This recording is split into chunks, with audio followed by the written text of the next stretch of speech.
My name is Fiona Martinez, and 8 years ago, my sister's confidential concern email cost me everything. Picture this. Your own sister sends a confidential concern email that destroys your career at Goldman Sachs. Your mother sides with her because family protects family. You rebuild everything from nothing, create a $2.1 million startup, and then they show up at your launch party, not to celebrate, but to demand money. What they didn't know was that I'd been preparing for this moment for 5 years, with legal documents that would change everything. Before I take you through this journey of betrayal, rebuilding, and the ultimate boundary-setting moment, please take a moment to like and subscribe, but only if stories about turning pain into power truly resonate with you. I'm curious, where are you watching from? Drop your city and local time in the comments below. Now let me take you back to where it all began, in a gleaming conference room where my voice was about to cost me everything. The Goldman Sachs conference room on the 47th floor had windows that stretched from floor to ceiling, offering a view of Manhattan that still makes my chest tight when I remember it. I sat at the far end of the polished mahogany table, my quarterly presentation remote trembling slightly in my hand. Not from nerves about the content, I knew my analysis was solid, but because I knew what would happen the moment I opened my mouth. Could you speak up, Fiona? Richard, the senior VP, barely glanced up from his phone. We can't hear you down here. I cleared my throat and leaned toward the microphone. The merger valuation shows a 15% overestimate side. 15%? Tom from M&A practically shouted over me, his voice bouncing off the glass walls. That's ridiculous. My team's analysis shows maybe 5, maximum. This was how it always went. My voice, naturally soft, and what my college professor once called disappointingly timid, became my biggest professional liability. It didn't matter that my analysis had been right on the last 3 major deals. It didn't matter that I'd caught a $2 million error in due diligence just last month. When you sound like you're apologizing for existing, people assume your work is just as weak. The meeting continued with Tom dominating the conversation, using my research points as his own. I made 3 more attempts to contribute, each one dying in the air between my mouth and their ears. By the end, Richard assigned Tom to lead the presentation to the client, my presentation, built on my 60-hour work weeks and weekend analysis. As I packed up my laptop, I caught my reflection in the black screen. 32 years old, 5 years at the firm, and still sitting in the same analyst position while people who started after me had already made associate. My annual review was coming up in 3 weeks, and this project was supposed to be my breakthrough moment. I texted my sister Rebecca that evening. Rough day. That big project I mentioned might not happen. Her response came immediately. Tell me everything over dinner Sunday. Mom's making your favorite. I should have noticed how quickly she responded. I should have wondered why she suddenly cared about my work struggles when she usually spent family dinners talking about her real estate sales. But I was tired, defeated, and desperately needed someone to listen. I had no idea she was already typing notes. Sunday dinner at Mom's house in Queens followed the same script it had for years. The dining room smelled like her famous arroz con pollo, family photos covered every wall, and Rebecca commanded the conversation from her seat at Dad's old place at the head of the table. Closed another property in Forest Hills, Rebecca announced, sliding her phone across the table to show photos. 4 bedrooms, asking price exceeded by 12%. That's my 3rd this month. Such a natural saleswoman, Mom beamed, squeezing Rebecca's hand. Just like your father was. Fiona, why don't you tell us about your work? I pushed rice around my plate. It's fine, same corporate stuff. Come on, Rebecca leaned forward, her perfectly manicured nails tapping against her wine glass. You mentioned a big project. What's it about? Maybe it was the wine, maybe it was exhaustion. Maybe I just needed someone to understand why I came home defeated every day. I started talking. It's a $50 million acquisition, tech company buying a smaller competitor. I've been analyzing their patents and revenue projections for 2 months. I took another sip of wine. Found some major discrepancies in their reported user numbers. Could tank the whole deal if I'm right. Rebecca's eyes sharpened. That sounds intense. Who else knows about this? Just my team. It's all confidential until the announcement next month. I noticed her typing on her phone. Are you even listening? Of course. Just making a note about something for tomorrow. She smiled but didn't look up from her screen. So this could really hurt your company if it goes wrong? It could hurt the client. That's why accuracy matters more than speaking up? Rebecca's voice carried that familiar edge. Fiona, you've always been too quiet for your own good. Maybe this corporate world isn't for you. Mom nodded. Your sister has a point. In sales, you have to project confidence, command the room. They spent the next 20 minutes dissecting my communication style, my career choices, my entire approach to life. Rebecca kept typing between criticisms, her phone screen reflecting off her glasses. When I finally escaped to the bathroom, I splashed cold water on my face and stared at my reflection. Just get through dessert, I whispered to myself. I didn't know Rebecca had already hit send on an email that would destroy everything by morning. Monday morning, 7:47 a.m. I was reviewing my presentation one final time when my phone buzzed. HR wants to see you, now. The walk to Human Resources felt like a funeral march. Other analysts glanced up from their desks as I passed, their expressions unreadable. The elevator ride to the 30th floor lasted forever, and not nearly long enough. Patricia from HR sat behind her desk with Richard, my SVP, and someone from legal I'd never seen before. A printed email lay face up on the desk between us. Fiona, please sit. Patricia's voice was professionally neutral. We received a concerning communication over the weekend. Richard slid the paper toward me. The subject line hit me like ice water. Confidential. Concerns about Fiona Martinez's competence and discretion. The email detailed my inability to maintain confidentiality, citing specific details about the merger I'd mentioned at dinner. It questioned my judgment, my professionalism, and suggested I was a liability to the firm's reputation. The sender's email was anonymized through a privacy service, but it came from an IP address in Forest Hills, Queens. My hands went cold. Forest Hills, where Rebecca had just closed a property. This contains information that only someone on your team would know, Richard said. Have you discussed this merger with anyone outside the firm? My voice cracked. My family, just general terms. I didn't think. You disclosed details of a $50 million transaction to unauthorized parties, legal interrupted. It was my sister, at dinner. I didn't give specifics about the client names or. The email mentions patent analysis and user number discrepancies. Patricia highlighted sections of the printout. Those are extremely specific details. I stared at the highlighted text. Those were my exact words from dinner, twisted just enough to sound like reckless disclosure rather than exhausted venting to family. We have a zero-tolerance policy on confidentiality breaches, Richard said. Effective immediately, your employment is terminated. Security will escort you to clear your desk. But the presentation is tomorrow. The client needs to know about the discrepancies. Tom will handle it. Richard stood up. Your access has already been revoked. 20 minutes later, I stood on the sidewalk holding a cardboard box of my belongings, watching the building where I'd spent 5 years trying to prove myself. My phone buzzed with a text from Rebecca. Heard you had a rough morning. Mom's making coffee if you want to talk. She knew. She already knew. I drove straight to Mom's house, my hands shaking with rage. Rebecca's BMW was already in the driveway. Of course it was. I found them in the kitchen, coffee brewing, acting like this was any other Monday. Fiona! Mom rushed over. Rebecca said you might stop by. What happened?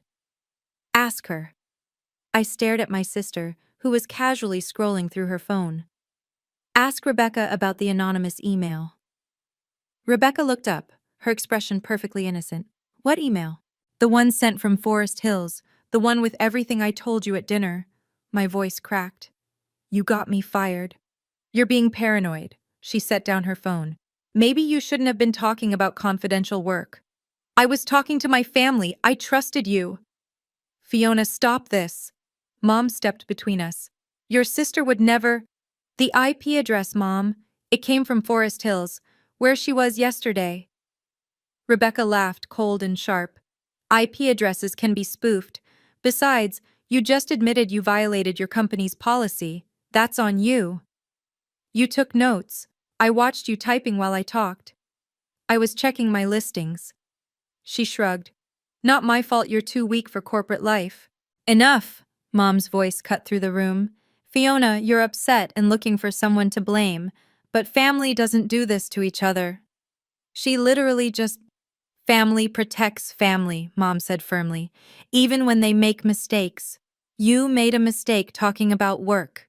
Accept responsibility. I looked between them. My mother, who'd raised me to trust family above all else, and my sister, who'd weaponized that trust. Rebecca's slight smirk told me everything I needed to know. You knew, I whispered to Mom. You knew what she was going to do. Mom's silence was my answer. I left without another word. In my car, I called the only person I could think of, Sarah Williams, a woman I'd met at a networking event who ran the Women's Startup Center. Fiona, you sound terrible. What happened? I told her everything. When I finished, she was quiet for a long moment. Come to the center tomorrow. We have a workshop on rebuilding after career setbacks. And Fiona, document everything. Email trails, text messages, all of it. Why? Because sometimes the best revenge is massive success. And when you get there, and you will, you'll want protection from the people who tried to tear you down. 6 months of rejection emails, 6 months of, we've decided to go with another candidate, and your experience doesn't quite match our needs. Word travels fast in Manhattan finance circles. The story had morphed from a confidentiality breach to corporate espionage, depending on who was telling it. My savings account dropped from $47,000 to $12,000. The mortgage application for my dream apartment was denied. I moved from my Upper East Side studio to a shared apartment in Brooklyn, sleeping on an air mattress and eating ramen twice a day. But Tuesday nights at the Women's Startup Center kept me sane. Sarah's workshop wasn't just about rebuilding. It was about reimagining. Surrounded by women who'd been pushed out, passed over, or purposely sabotaged, I found something I'd never had at Goldman Sachs: voices that insisted on being heard. Your analytical skills are invaluable, Sarah said during our one-on-one session. What if instead of analyzing deals for others, you created something yourself? That night, I started sketching out an idea. A fintech platform that would help small business owners understand their true valuation before entering negotiations. No more information asymmetry. No more getting bulldozed by louder voices. 3 weeks into development, Mom called. Rebecca feels terrible about what happened, she said. She wants to apologize. She admitted it? She admits there was a misunderstanding. The family wants to move forward. A misunderstanding? I laughed bitterly. She destroyed my career. You're being dramatic. Family forgives. Come to dinner Sunday. I hung up. Then I called Sarah. I need to talk to someone about protecting future assets, I said. If I build something successful, I want to make sure certain people can never touch it. I know just the person. James Thompson, estate planning attorney. He specializes in protective trusts for entrepreneurs. The meeting with James was illuminating. He sat in his downtown office, listening to my story without judgment, occasionally taking notes. You want an irrevocable trust with specific beneficiary requirements, he said. Once established, you can't change it, even under pressure. The beneficiary must be present to receive any distributions. Can I name a beneficiary that isn't a person? His smile was knowing. You can name an organization. Many of my clients do. It protects the assets while supporting causes they believe in. And if someone tries to claim the money, they'd need the beneficiary present. If that's an organization, they'd need authorized representatives. It's airtight. I signed the papers that day, naming something that didn't exist yet, but would. My future success, protected from the past that tried to destroy me. 3 years. That's how long it took to go from Air Mattress to Series A funding. The platform, Value True, started with 5 beta users I met at the Women's Startup Center. Within 6 months, we had 500 small businesses using our valuation tools. By year 2, venture capitalists were calling. The same week I turned down Rebecca's 5th attempt to reconnect over coffee, I accepted a $2.1 million investment from Andreessen Horowitz. The irony wasn't lost on me. The girl whose voice was too quiet to be heard in conference rooms was now leading meetings with some of Silicon Valley's loudest personalities. Except now, they leaned in to hear every word. "Your analysis is impeccable," Marcus Chen, our lead investor, said, after reviewing our quarterly projections. "Goldman Sachs really fucked up letting you go." I didn't tell him it wasn't exactly voluntary. The trust James had set up 3 years earlier suddenly mattered. With success comes vultures, and I could feel them circling. Rebecca's LinkedIn connection request. Mom's sudden interest in my little computer project. Cousins I hadn't heard from in years commenting on every TechCrunch article that mentioned Value True. Then came the invitation that changed everything. "We want to feature your launch party," Bloomberg's event coordinator said. 200 of tech's biggest names, full media coverage. This could put Value True on the map globally. The Ritz-Carlton Ballroom, February 15th. Champagne, presentations, and the kind of networking that transforms companies from startups to institutions. I said yes. Then I called James. "I need to make a small adjustment to the trust," I said. "You can't change the beneficiary. It's irrevocable." "I don't want to change it. I want to fund it. $1 million transferred from my personal assets." That's significant. "May I ask why now?" "Because I have a feeling certain people are about to reappear in my life, and when they do, I want to be ready." James scheduled the transfer for February 14th, the day before the launch party. The beneficiary, the Women's Startup Center, had no idea they were about to receive the largest single donation in their history. I spent the next week preparing 2 presentations, one for the investors about Value True's future, and one for the family I knew would show up uninvited. Only one would be about money. The other would be about boundaries. Rebecca texted the night before the party. "Heard about your big event. Mom and I are so proud. See you tomorrow." I didn't respond, but I did forward the message to James with 2 words. "They're coming." If you've ever felt betrayed by family, drop a comment below. I read every single one and it helps me know I'm not alone. Also, what would you have done in my situation? Before we continue to the shocking twist at my launch party, please hit that like button if this story resonates with you. Your support helps other women find these stories of strength and boundaries. Now let me tell you what happened when my mother and sister walked into that ballroom, uninvited but dressed like they belonged there. The Ritz-Carlton Ballroom sparkled with the kind of elegance that whispered money rather than shouted it. Crystal chandeliers cast warm light over 200 guests, venture capitalists, tech journalists, successful founders who'd become mentors. I stood near the stage, practicing my presentation one final time, when Sarah touched my elbow. "Fiona, you have unexpected guests." I turned to see them at the entrance. Mom wore her best dress, the navy one from Macy's she saved for special occasions. Rebecca had gone all out, a designer dress I recognized from her Instagram, probably $3,000, paired with the Louboutins she'd bought after her biggest sale. They moved through the crowd like they belonged there, Rebecca's voice carrying as she introduced herself to my investors. "I'm Rebecca Martinez, Fiona's sister. We're so proud of her journey. Family support means everything, doesn't it?" Marcus Chen looked confused as he shook her hand. He glanced at me across the room, and I saw the question in his eyes. I'd never mentioned family. Not once in 3 years of meetings. Mom found me during the cocktail hour, pulling me into a hug that felt like a performance. "My successful daughter," she said it loud enough for nearby guests to hear. We always knew you'd make something of yourself. Mom, you weren't invited. Don't be silly. Family doesn't need invitations. She waved at a photographer. Make sure you get one of us together. Rebecca appeared at her side, champagne in hand. The prodigal sister returns to the fold. This is quite a step up from Goldman Sachs. You mean the job you destroyed?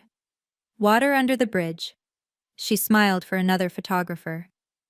We're here to celebrate your success. Our success.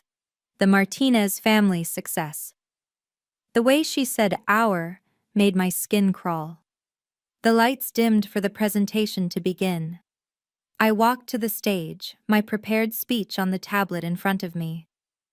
200 faces looked up expectantly. In the third row, Mom and Rebecca sat front and center, phones out to record. I delivered my presentation flawlessly. The numbers, the projections, the vision for ValueTrue's future. The audience applauded. Several investors nodded approvingly. We were about to close another round of funding, and everyone in the room could smell success. Then Mom stood up during the Q&A session. I have something to say, she announced, and my blood turned to ice. My daughter is too humble to mention this, Mom's voice carried through the ballroom's sound system. Someone had handed her a microphone. But her success is a family achievement. The Martinez family has always supported each other through everything.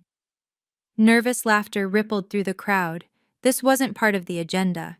Which is why, Mom continued, we're so excited about establishing the Martinez Family Foundation. Fiona will be funding it, of course, as a way to give back to the family that stood by her during the difficult times. My hand gripped the podium. Rebecca stood up beside Mom, her smile camera ready. We're thinking an initial investment of $500,000, Rebecca added, taking the microphone. Just to start. After all, when Goldman Sachs turned their back on her, we were there. Family invests in family. The room went silent. 200 pairs of eyes ping-ponged between them and me. Marcus Chen's expression had shifted from confusion to concern. The Bloomberg reporter was typing furiously. I felt the old familiar tightness in my throat, the one that used to silence me in conference rooms. But then I saw Sarah in the back row, her slight nod giving me strength. James Thompson stood near the exit, his phone already in hand. That's an interesting announcement, I said into my microphone, my voice steady and clear. But there seems to be some confusion. No confusion, Rebecca said quickly. We discussed this as a family. We haven't spoken in 3 years. Details, Mom waved her hand dismissively. The point is, successful families share their success. Isn't that right, everyone? She was playing to the crowd, trying to corner me with social pressure. A few uncomfortable murmurs rose from the audience. You're absolutely right, Mom, I said, and her face lit up with triumph. Success should be shared, which is why I need to clarify something important. I pulled out my phone, sending a quick text to James. Now. Since you've made this public announcement about family money, I continued, I think everyone here should know the truth about our family's financial arrangements. Rebecca's smile faltered. Fiona, this isn't the time. You made it the time when you hijacked my launch party. I looked directly at the Bloomberg reporter. And since we're talking about family investments and who supported whom, I think transparency is important. James walked onto the stage, briefcase in hand. Ladies and gentlemen, I said, meet James Thompson, my estate attorney. He has some documents that might interest you. This isn't necessary, Rebecca said quickly, but the microphone caught the panic in her voice.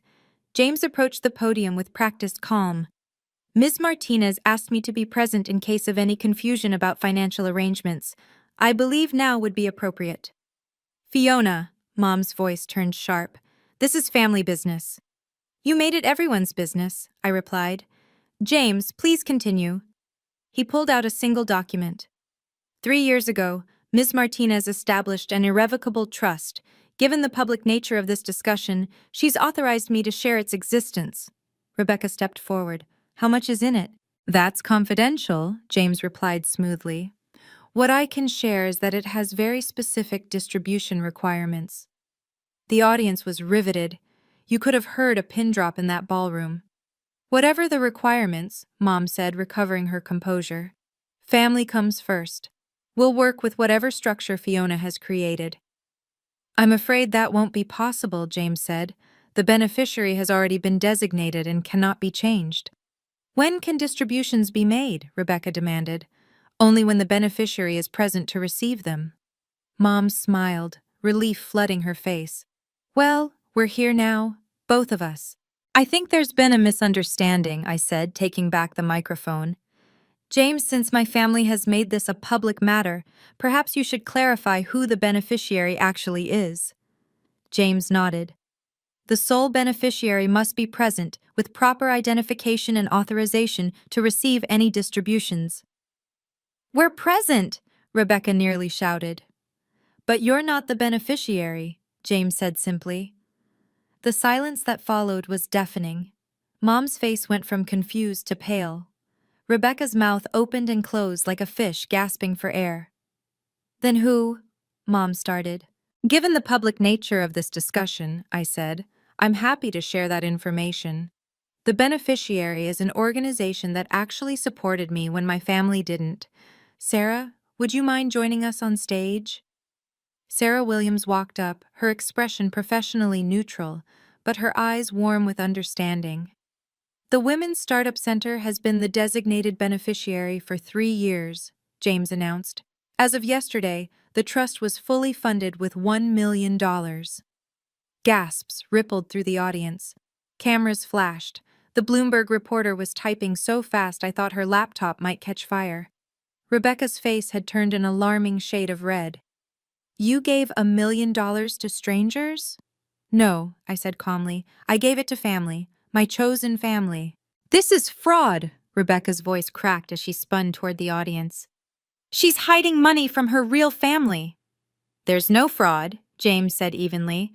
Everything was done legally and properly documented. Mom grabbed the microphone from Rebecca. Fiona, how could you humiliate us like this? We're your blood. The same blood that got me fired? My voice carried without the microphone now. The same blood that sided with my sister when she destroyed my career? That was a misunderstanding, Mom protested. No, it was a choice. You chose to protect Rebecca after she sent that email. You chose family loyalty over truth. I turned to address the room. I apologize for this disruption to our celebration, but since my family decided to make financial demands publicly, I thought you should all know where ValueTrue's values truly lie. Sarah stepped forward. The Women's Startup Center is deeply grateful for Fiona's generosity. This donation will help us support 50 more female entrepreneurs who've faced workplace discrimination. The audience began to applaud. It started slowly, with Sarah's team, then spread through the investors, the journalists, the entire room. Marcus Chen stood up, clapping deliberately, while staring directly at my mother and sister. You ungrateful! Rebecca started moving toward me, but security had already begun walking toward the stage. Ma'am, we need you to leave, the head of security said quietly to Rebecca. This is a family matter, Mom protested. This is a private event, I said, and you weren't invited. Security, please escort them out. As security approached, Mom played her last card. If you do this, you're no longer my daughter. The room went silent again. This was the moment, the line you're never supposed to cross, the threat every toxic family makes when boundaries get real. I haven't been your daughter since you chose Rebecca's lies over my truth, I said. I've been my own person, building my own family, creating my own success, and none of it, not $1, not one moment, not one breath, belongs to you. Security flanked them on both sides. Rebecca tried to shake them off, her designer heels clicking against the marble as she was guided toward the exit. Mom followed, but turned back one last time. You'll regret this. The only thing I regret, I said clearly, is waiting 3 years to do it. The doors closed behind them. The room stayed silent for a heartbeat. Then the applause returned, thunderous this time. Can you imagine their faces? If you're still watching, you're probably wondering what happened next. Before we get to their reaction and the permanent boundaries I set, I want to ask, Have you ever had to choose between family expectations and your own values? Share your story in the comments. And if you believe in supporting women entrepreneurs, hit that subscribe button. We're building a community of people who understand that real family isn't always blood. Now here's what happened after security escorted them out, and how the next year changed everything. The ballroom doors had barely closed when Marcus Chen approached me on stage. That was, he paused, choosing his words carefully. That was the most honest thing I've seen at a tech event, ever. I'm sorry for the disruption. Don't apologize. You just showed everyone in this room exactly who you are. Someone who sets boundaries and keeps them. He glanced at the door where my family had exited. Value True just became a lot more valuable to me. Within minutes, I was surrounded. Investors wanting to increase their stakes, journalists asking for exclusive interviews, other founders sharing their own family horror stories. But I could barely focus on any of it because my phone was exploding. The first video hit Twitter within 10 minutes. Founder publicly disowns gold-digging family was trending within an hour. By midnight, the story had gone viral on LinkedIn with a different angle. Why this founder's million-dollar donation just changed Silicon Valley. But it wasn't the viral moment that mattered. It was what happened next. James approached me as the party wound down. You should know they're not done. Your sister was on the phone with someone as security escorted them out. It sounded like she was already planning legal action. Let them try, Sarah said, joining us. We have everything documented, including, I should mention, the email trail from 3 years ago when Fiona first came to us. You kept those? I keep everything, including the screenshots Rebecca posted on Facebook bragging about putting her sister in her place the week you were fired. I stared at her. She posted about it? Then deleted it. But screenshots are forever. Sarah pulled out her phone, showing me the evidence I never knew existed. I've been waiting 3 years for you to be ready to see these. The posts were damning. Rebecca bragging about her strategic email that would teach Fiona her place. Mom commenting with applause emojis. Cousins congratulating her on handling the situation. Send those to James, I said quietly, just in case. The next morning I woke to 47 missed calls from Mom, 23 from Rebecca, and dozens of texts from relatives I hadn't heard from in years. Some were threatening legal action. Others were playing the guilt card. A few were pretending nothing had happened, asking about investment opportunities. I blocked them all, but Rebecca wasn't done. That afternoon, a process server showed up at my office. Fiona Martinez, you're being sued for intentional infliction of emotional distress and defamation. I called James immediately. I expected this, he said calmly. Don't worry. Truth is an absolute defense against defamation. And as for emotional distress, they crashed your event and demanded money publicly. We have 200 witnesses. So what do I do? Nothing. Let them waste their money on lawyers. Meanwhile, you focus on your company. Success is the best response. The lawsuit lasted exactly 43 days before Rebecca's lawyer withdrew from the case. James called me with the news on a Tuesday morning.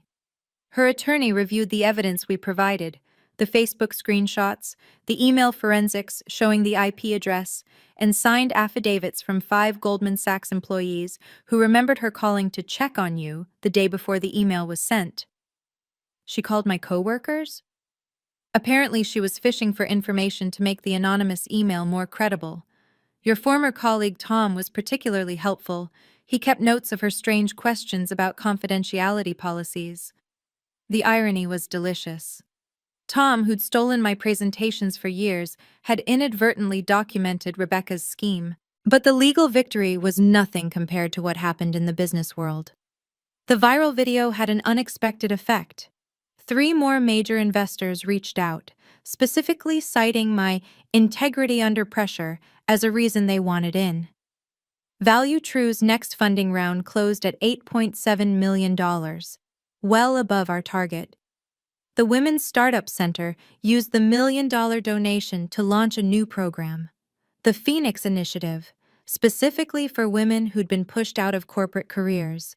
Within 6 months, they'd helped launch 32 new companies. I was invited to speak at their first graduation ceremony. Standing at the podium, looking at those faces, women who'd been betrayed, undermined, silenced, I felt something I hadn't expected. Gratitude. Not for what Rebecca did, but for where it led me. The worst thing that ever happened to me, I told them, became the foundation for the best thing I ever built. A year after the launch party, I received an unexpected email. The subject line made me pause. From Rebecca, please read. Against my better judgment, I opened it. Fiona, I lost my real estate license last month. The video of the party went viral in our industry too. Clients don't trust me anymore. Mom and I are barely speaking. She blames me for humiliating the family. I'm not writing to ask for money or forgiveness. I'm writing because I finally understand what I took from you. Your career, your trust, your voice. I stole all of it because I was jealous of your potential. You were always smarter than me, and that terrified me. I know you'll probably delete this. I know I don't deserve a response. But I needed you to know. You were right to protect yourself from us. You were right to choose your real family, Rebecca. I read it 3 times. Then I forwarded it to James with a note. Please keep this on file, but no response needed. I never replied to Rebecca. But I did something else.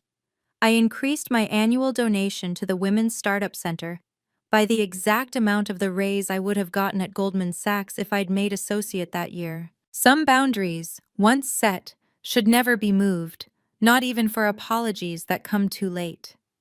The aftermath rippled through my extended family like a stone dropped in still water. My cousin Elena called first, tentatively. Fiona, we saw what happened. Just so you know, not everyone agrees with your mom and Rebecca. But you all stayed silent when it mattered. We didn't know the whole truth.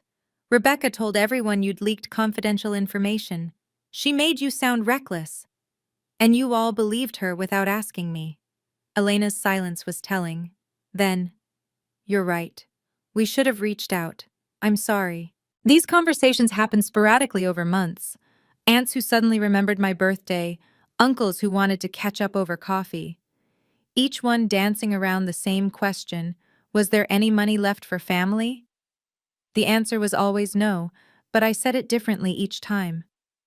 The trust is irrevocable. I've committed to other causes. My financial advisor handles all of that now. Mom tried one last manipulation 6 months later. She showed up at my apartment building, waiting in the lobby. 5 minutes, she said. That's all I ask. Against my better judgment, I agreed. We sat in the coffee shop across the street, her hands wrapped around a cup she never drank from. Your father would be ashamed, she started. Dad would have been proud that I stood up for myself. He believed in family loyalty above everything. He believed in fairness.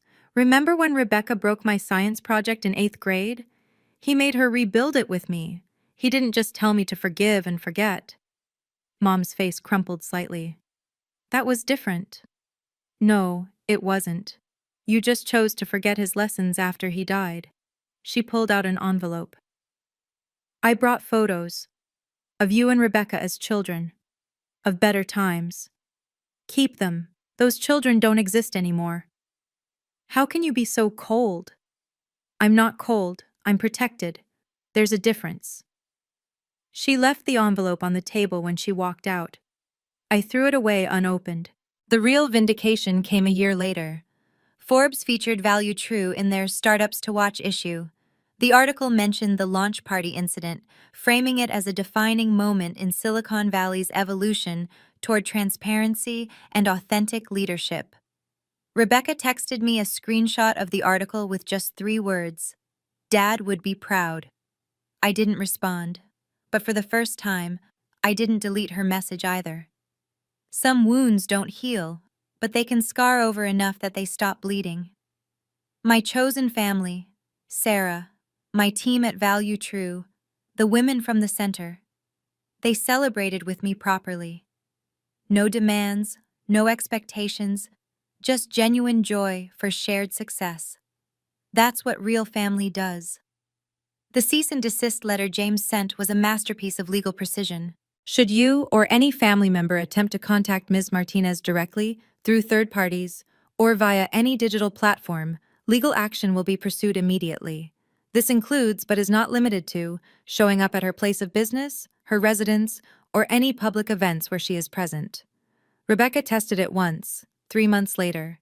She created a fake LinkedIn profile to message me about a business opportunity. James had her served with a restraining order within 48 hours. The judge, after reviewing the evidence of her previous sabotage and continued harassment, granted it for 3 years. Mom tried a different approach, guilt through flying monkeys.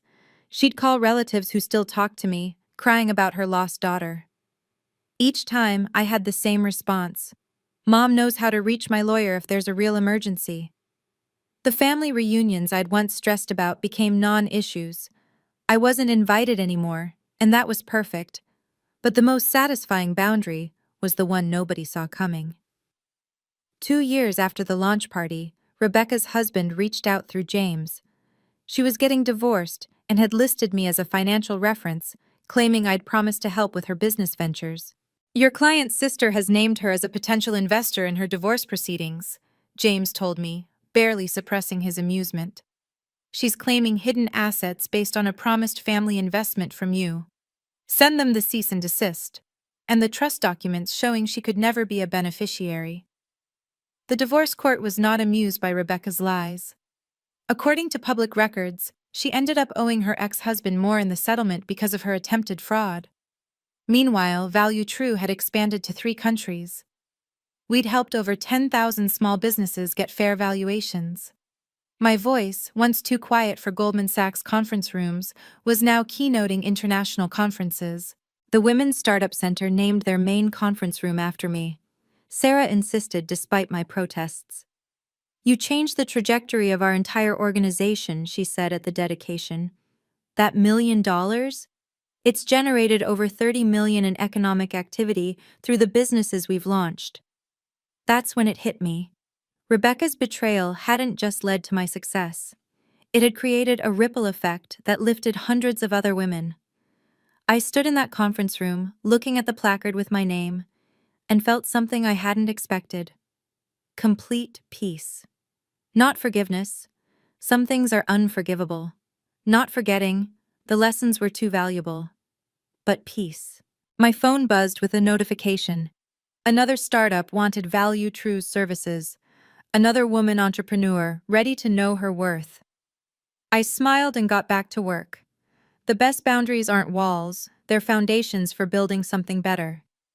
The viral video from the launch party became required viewing at Stanford's business school.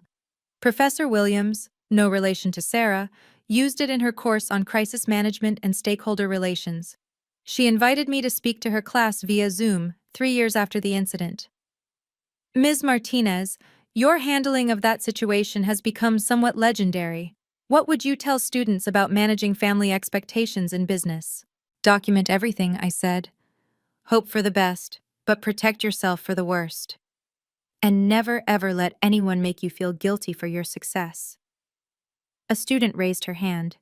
Did you ever reconcile with your family? No, and that's okay. Sometimes the best relationship you can have with someone is no relationship at all. The speaking engagement led to others. Soon, I was on the circuit, talking about boundaries, betrayal, and building success from sabotage. Each time, women would approach me afterward with their own stories. Sisters who'd stolen clients, mothers who'd demanded ownership stakes, fathers who'd tried to control their daughters' companies. The pattern was always the same. Family members who contributed nothing but expected everything. One evening, after a particularly emotional event where 3 women shared stories of family financial abuse, Sarah and I sat in her office planning the next phase of the Women's Startup Center expansion. We need a specific program, I said, for women dealing with family interference in their businesses. The Boundaries Brigade? I laughed. Something less militaristic. How about the Independence Initiative? We launched it 6 months later with another $1 million donation, this time from Value True's Corporate Social Responsibility Fund. The program provided free legal consultations, financial planning, and emotional support for women entrepreneurs facing family sabotage. The first cohort had 60 applicants for 20 spots. By the third cohort, we had 400 applicants. Rebecca must have heard about it. A year into the program, James received a letter from her new lawyer. She wanted to volunteer as a cautionary tale speaker for the initiative. She says she wants to help by sharing her perspective as someone who sabotaged a family member's career, James read, his voice incredulous. She's positioning herself as reformed. She's positioning herself for image rehabilitation, I corrected. Tell her no, and remind her about the restraining order. But the letter did make me think. That night, I wrote a blog post about the difference between accountability and manipulation, about how true amends don't come with strings attached or hidden agendas. It went viral, too. Rebecca's name was never mentioned, but everyone who knew the story understood. Some boundaries aren't just personal, they become templates for others to follow, maps for navigating their own toxic territories. 5 years after the launch party, Value True went public. The IPO valued the company at $847 million. My 32% stake made me wealthy beyond anything I'd imagined while crying in that Goldman Sachs bathroom stall. But the money wasn't the victory, it was the vindication. The Wall Street Journal ran a feature, From Fired Analyst to IPO, the Fiona Martinez story. They'd interviewed former Goldman colleagues, including Richard, my old SVP. We made a mistake, he was quoted as saying. Fiona's analytical skills were exceptional. We let office politics and a malicious email override good judgment. But the quote that meant the most came from Tom, my former colleague who talked over me in every meeting. Fiona's success doesn't surprise me. She was always the smartest person in the room. We just weren't smart enough to listen. The IPO paperwork included a section on family holdings. The answer was simple. None. Mom made one last attempt the day of the IPO. She sent a card to my office. Somehow she'd gotten the address. Inside, in her careful handwriting, Your father would want us to reconcile. Congratulations on your success. Love, Mom. I kept the card, not out of sentiment, but as evidence. James added it to what he called the harassment file, just in case. The Women's Startup Center had grown into a national organization with chapters in 12 cities. The Independence Initiative had helped over 500 women set healthy boundaries with toxic families while building their businesses. My initial $1 million donation had multiplied into something worth so much more than money. At the IPO celebration, held at the same Ritz-Carlton where everything had exploded 5 years earlier, Sarah gave a speech. Fiona Martinez proves that sometimes the worst thing that happens to you becomes the catalyst for your greatest achievement. She didn't just survive betrayal, she transformed it into a movement. The room was full of genuine supporters this time. No family drama, no ambushes, no demands. Just people who'd earned their place in my life through respect and reciprocity. Marcus Chen, now on our board, pulled me aside during the party. You know they're watching, right? Your family. This is all over the news. Let them watch, I said. Let them see what I built without them. Let them understand that their betrayal was the best thing that ever happened to me. No regrets? I thought about it. One regret. I wish I'd set boundaries sooner. I gave them too many years of my life before I learned to protect myself. But if you had, would you be here now? He had a point. Sometimes the path to success requires walking through betrayal first. Today, as I share this story with you, it's been 8 years since Rebecca's email destroyed my career and launched my real life. Value True operates in 17 countries, helping small businesses level the playing field against corporate giants. We've facilitated over $2 billion in fair value transactions. My voice, once too soft for Goldman Sachs, now reaches millions through TED Talks, podcasts, and conferences. But the real measure of success isn't in the numbers. It's in the emails I get every week from women who say, "Your story gave me permission to protect myself." It's in the daughters who tell me, "I showed your video to my mom when she demanded money from my startup." It's in the entrepreneurs who understand that family isn't always who you're born to. It's who stands by you when you're building from scratch. Rebecca still lives in Queens. According to LinkedIn, she's selling insurance now. The real estate career never recovered from the viral video. Mom lives alone in the same house, surrounded by photos of a family that no longer exists in the way she wanted it to. I know these things not because I look them up, but because James keeps tabs as part of the ongoing protective order. "They're living their consequences," he told me last month. "And you're living your life." The trust fund that caused such drama? It's now worth $3 million, still benefiting the Women's Startup Center. Sarah jokes that it's the gift that keeps on giving, not just financially, but as a symbol of choosing your real family. Last week, a young woman approached me after a speaking engagement. She was crying. "My brother leaked my business plan to my competitor," she said. "My parents are telling me to forgive him because blood is thicker than water." But watching your story, I realize that quote is incomplete. The full saying is, "The blood of the covenant is thicker than the water of the womb." The family you choose is stronger than the family you're born into. I hugged her. Set your boundaries, document everything, and never apologize for protecting your success. That's my message to anyone reading this who's struggling with toxic family members who feel entitled to your success. You don't owe anyone access to what you've built, especially those who tried to tear you down. Your achievements aren't family property. Your boundaries aren't cruel, they're necessary. Family isn't about DNA. It's about respect, support, and showing up when it matters. It's about celebrating your success without calculating their cut. It's about love without ledgers. The family that demanded $500,000 at my launch party, they got exactly what they deserved, nothing. The family that supported me when I had nothing, they got everything. My loyalty, my trust, and a $1 million donation that's still changing lives. Some people say I'm cold for cutting off my blood relatives, but I'm not cold. I'm free. Free from manipulation, free from guilt, free from people who saw my success as their ATM. And that freedom? It's worth more than any amount of money they could have demanded. So here's my question for you. What boundaries do you need to set? What toxic relationships are holding you back from your full potential? Share your story in the comments. Let's build a community of people who understand that sometimes the most loving thing you can do is say no. Remember, your success is yours to share, or not share, as you choose. If this story touched you, please share it with someone who needs to hear that it's okay to protect your success from toxic family.